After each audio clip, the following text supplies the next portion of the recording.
कालपासनं मला संध्याकाळी मला माहीत पडलेलं आहे की असं काही व्हिडिओ व्हायरल होतोय आणि ज्या तिथल्याच उपस्थितीपैकी कोणीतरी हा व्हिडिओ व्हायरल केला आहे अशी पण माझ्या कानावर बातमी आहे.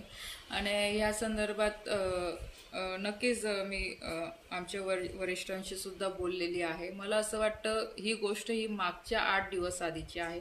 आता त्याच्यामध्ये काही तथ्य नाही आहे.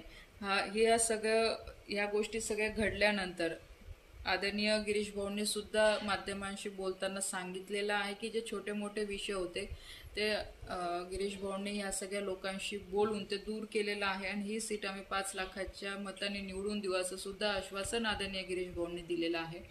विषय हा आहे की जेव्हा आदरणीय गिरीश भाऊ त्या बैठकीमध्ये उपस्थित आहे, म्हणजे कोर कमिटीचीच बैठक म्हणा, मंगेश दादा असतील, राजू मामा असतील, स्मिताताई एम आहे, विजूभाऊ चौधरी, एवढे सगळे वरिष्ठ बसलेले आणि जेव्हा एखादे कार्यकर्ते तक्रार करतात, स्वाभाविक येतात तक्रार असतेच.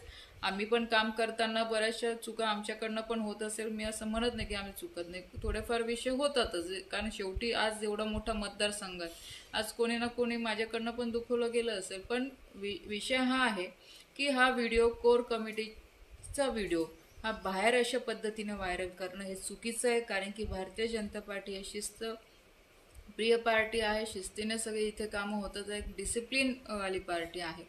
तर मला असं वाटतं की पक्ष ह्या सगळ्या गोष्टींची दखल घेईल आणि जो कोणी हे सगळं विषय त्यांनी बाहेर आणलेला आहे त्या संदर्भात पक्ष त्यांना विचारणा करेलच.